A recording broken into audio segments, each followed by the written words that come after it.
Hey filmmaker, Chung here. Welcome to another quick DaVinci Resolve tutorial. In this tutorial, we're going to teach you how to do a Luma Fade Transition. So we already have two clips here on the timeline. I'm going to move one up and move the other one under it. So I'm not going to measure the frames, just do this quick. So I'm going to cut this to make it easier. So hold down Control B or Command B on Mac. And now select somewhere else and then select that clip again. And now go to Fusion,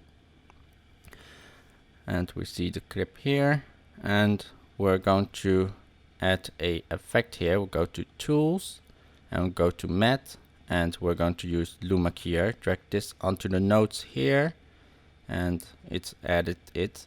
So you can see it's already a little bit transparent. What it does, or what you need to do, is play around with this lever or slider here. So when we move everything to one side, to the right, everything becomes transparent, and if we move to the other side, everything becomes solid.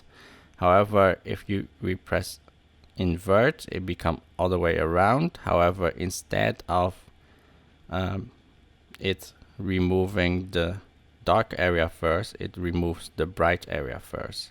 So it depends on your style, but most of the Luma fades we see on a lot of videos is either from the dark areas or the bright areas.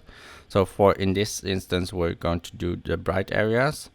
So we want everything first to be solid again and not transparent, and we're going to hit the keyframe here to make a keyframe, and now go to the end, and we're going to move this to the other side. And now when we play this, we can see it removing the bright areas and then the dark areas.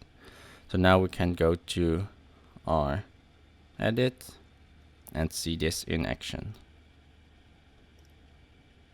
So that was the Luma Fade inside of DaVinci Resolve. Hope you guys found this video quite useful. If you're new to this channel, please hit that subscribe button here below, and also make sure to hit that bell icon so you're always updated when I post a new video. Thanks for watching, and I'll see you guys the next time. Bye bye!